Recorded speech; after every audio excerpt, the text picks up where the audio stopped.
आइए प्रधानमंत्री जी की ये योजना एक पेड़ माँ के नाम, इसकी शुरुआत करते हैं। एक पेड़ माँ के नाम, तो उस माँ के नाम जिसने हमको पैदा किया। एक पेड़ उस माँ के नाम जिसके द्वारा पैदा किए हुए अन्न को खाकर हमारी माँ ने हमको जन्म दिया।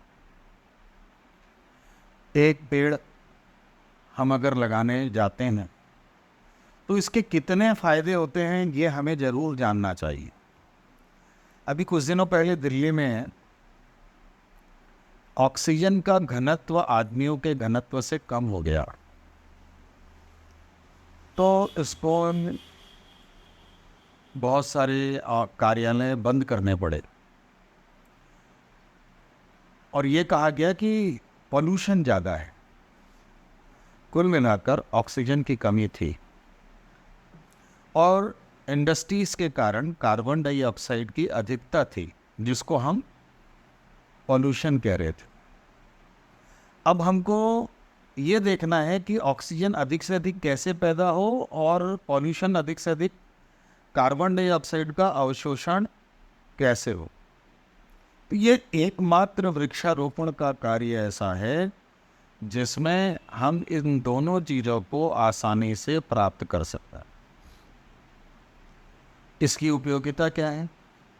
सबसे पहले ऑक्सीजन की प्राप्ति, उसके बाद लकड़ी की प्राप्ति, और अगर हम फलदार वृक्ष लगाते हैं तो जंगली जानवरों के लिए जो शहर की तरफ आ रहे हैं उनके लिए भी भोजन की व्यवस्था है।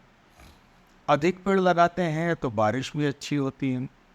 अधिक पेड़ लगाते हैं तो आंधी, तूफान, सुनामी जैसी चीज़ों को पेड़ खुद सहते हैं और हमें नया जीवन प्रदान करते हैं। इसलिए वृक्षारोपण एक बहुत ज़रूरी कार्य है। और सबसे बड़ी बात, हम जब जन्म लेते हैं तो लकड़ी के खिलौनों से खेलते हैं। हम जब बूढ़े होते हैं तो चलने के लिए लाठी का सहारा लेते हैं, और अंत में जब हम इस दुनिया से विदा होते हैं तो हमें लकड़ियों के गट्ठर पर ही विदा होना पड़ता है।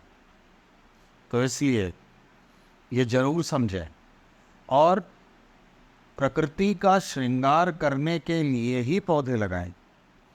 एक व्यक्ति अपने जीवन में जितनी सांस ऑक्सीजन की लेता है उतना पेड़ लगाने का संकल्प जरूर ले कि हाँ, मैंने तो अपने लिए किया और आने वाली पीढ़ी को लिए भी ये पौधा बड़ा होकर ऑक्सीजन देता रहेगा। तो आज एक पेड़ माँ के नाम में इतना ही। आगे फिर नए विषय पे चर्चा होगी। धन्यवाद।